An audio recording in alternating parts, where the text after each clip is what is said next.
Message à Sony, est-ce que ça vous dirait d'arrêter de massacrer le Spider-Verse? Ça en devient lamentable.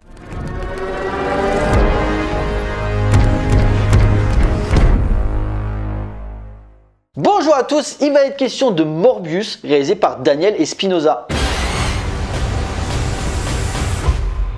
Morbius. L'histoire Michael Morbius, docteur renommé, est gravement atteint d'une maladie du sang rare et incurable. Pourtant, voulant tout faire pour se soigner lui et les nombreuses victimes de cette pathologie, il tente une expérience désespérée via l'ADN de chauve-souris vampire. Le remède semble être un succès, mais développe divers effets secondaires dangereux en devant fréquemment se nourrir de sang. Les choses se compliquent quand Milo, son meilleur ami, également atteint de la même maladie, s'injecte aussi le sérum. Après les deux catastrophiques Venom, Sony continue d'explorer le Spider-Verse en s'attaquant cette fois à l'un des ennemis pas forcément le plus connu mais l'un des plus fascinants en la personne de Morbius. Après de multiples reports, ça fait depuis 2020 qu'il devait sortir, il sort enfin dans les salles, enfin c'est un bien gros mot parce qu'il n'y a pas grand monde qui l'attendait ce film, et à juste titre parce que le résultat est à la hauteur de ce qu'on attendait.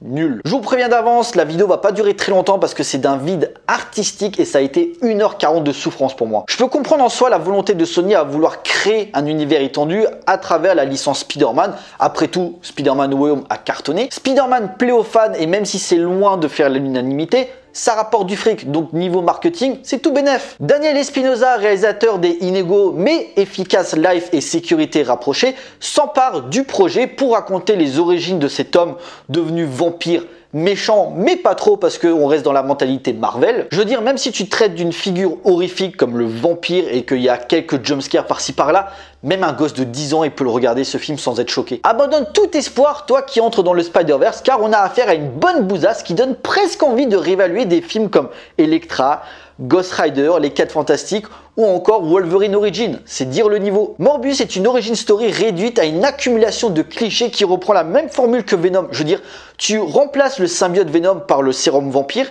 ça serait exactement pareil. On critiquait souvent Suicide Squad parce qu'on te mettait en avant des méchants qui n'étaient pas vraiment méchants parce qu'ils avaient des états d'âme. On poursuit le même chemin ici avec cet anti-héros qui à aucun moment le film, à l'instar de la trilogie Blade, sortie 20 ans auparavant, ne traite cette figure tragique avec intelligence. Jouer sur cette dualité n'est jamais pleinement exploité. Tu remplacerais ce monstre par un autre symbiote, le lézard, l'homme sable ou encore Hydroman, la construction du récit ne serait jamais bouleversée. Sans oublier que, comme j'ai dit précédemment, même un gosse de 10 ans peut regarder ce film. Pourquoi? Il n'y a pas une tache de sang. Pourtant, Morbius tranche des gorges et ventre des gens, mais film grand public oblige, on ne peut pas lui cacher les yeux, donc du coup on censure à mort. Un film où tu traites du vampirisme, donc se nourrir de sang, et où tu mets pas de sang, rien qu'avec ça je pourrais m'arrêter en disant ça. Tellement l'idée de ce projet est incohérent. Et le pire c'est que ça se prend au sérieux, le peu de blagues qui sont présentes sont juste indigentes. La référence à Venom ou Dracula au secours, sans oublier le sidekick rigolo. T'as deux flics qui s'occupent de l'affaire, un est joué par Tyrese Gibson et l'autre Al Madigal,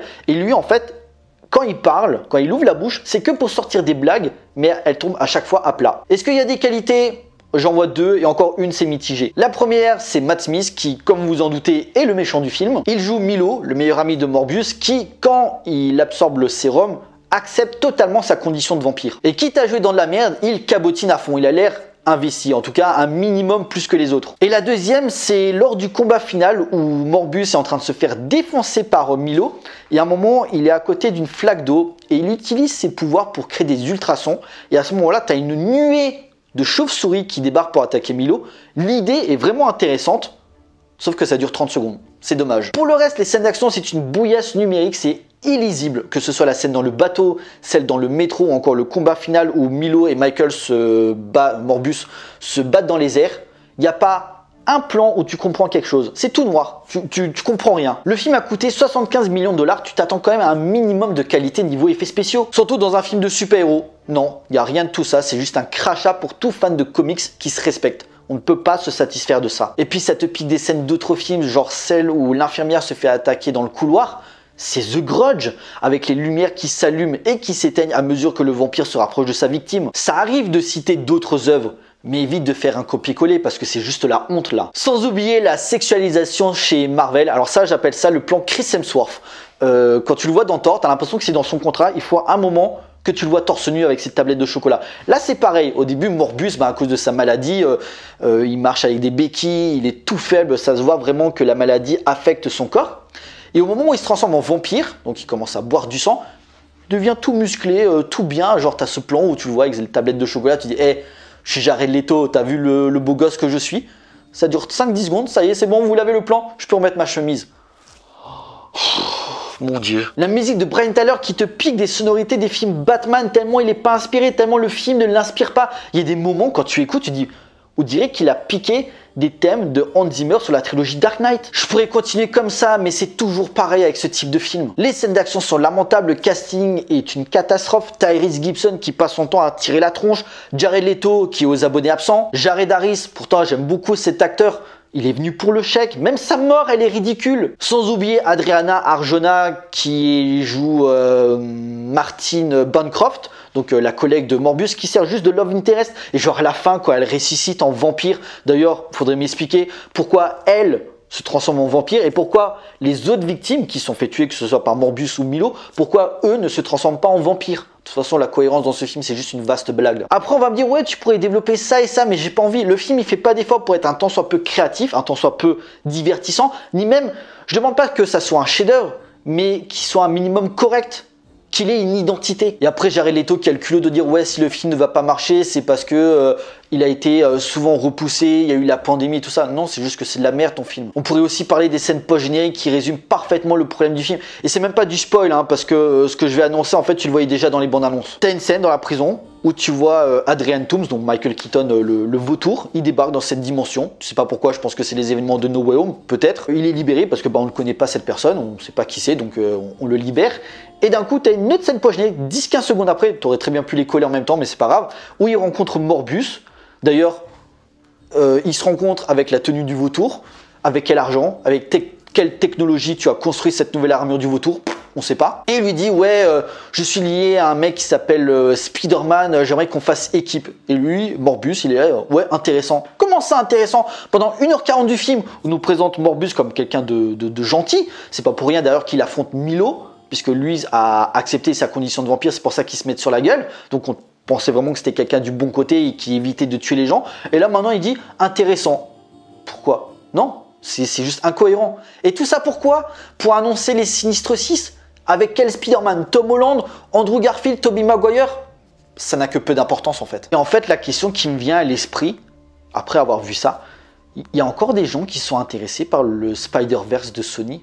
Non, parce que c'est déjà le 3e film après les 2 Venom, et pour l'instant, il n'y a aucun qui est de bonne qualité cinématographique. À part les films d'animation qu'ils ont fait Into the Spider-Verse et Across the Spider-Verse qui sortira fin d'année, qui sont vraiment bien et qui respectent la mythologie Spider-Man, les live action c'est juste horrible. Et le pire c'est que c'est pas fini. Ils ont prévu, je crois, sûrement un film sur les Sinistres 6, Kraven le Chasseur, Silver Sable, La Chatte Noire, et ça a été annoncé récemment Madame Web. Le truc c'est que je le sais et vous le savez, ça va cartonner Morbius et je pense que les autres films. Pourquoi?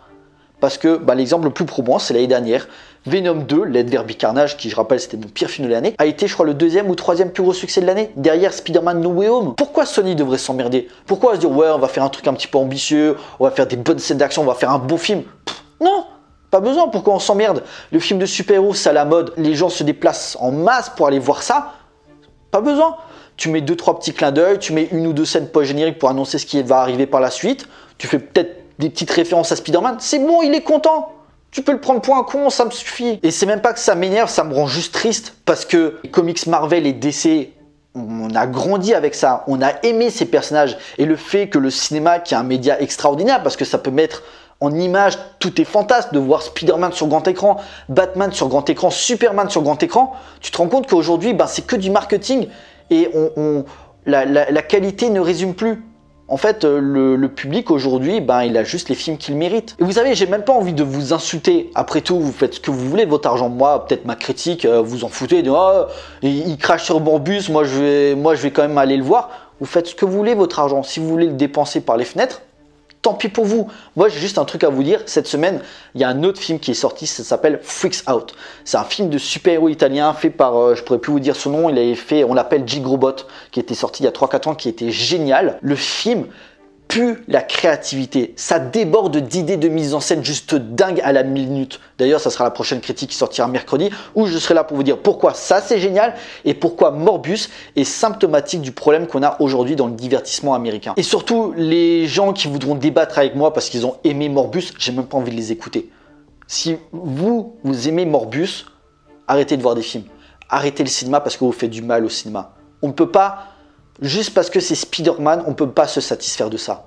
C'est indéfendable. En conclusion, Morbius est mauvais, saturation totale devant un tel produit marketing vide et absurde, mal écrit, mal joué, ni divertissant et laid visuellement, le film est l'exemple parfait de ce qu'on ne devrait plus faire dans le cinéma de divertissement actuel. Après Venom, Sony continue de creuser sa tombe dans le néant artistique d'un univers étendu, inutile et déjà mort-né. Un film faussement sombre qui n'exploite jamais pleinement le potentiel de son anti-héros, sans surprise et d'une banalité affligeante, une œuvre qui pue le déjà vu sans jamais trouver une once d'originalité. La pire bouse de l'année et on n'est qu'en avril, à éviter d'urgence. Voilà, cette vidéo est à présent terminée, j'espère qu'elle vous a plu, n'hésitez pas à liker, à partager auprès de vos amis si vous en avez. N'hésitez pas à me laisser des commentaires pour me dire ce que vous avez pensé du film, j'ai vraiment envie d'avoir vos avis pour me marrer. Pensez à me suivre sur les différents réseaux sociaux pour suivre l'actualité de la chaîne et surtout, abonnez-vous pour la soutenir. Pour nous, on se retrouve pour une prochaine vidéo, d'ici là, portez-vous bien, allez voir des films.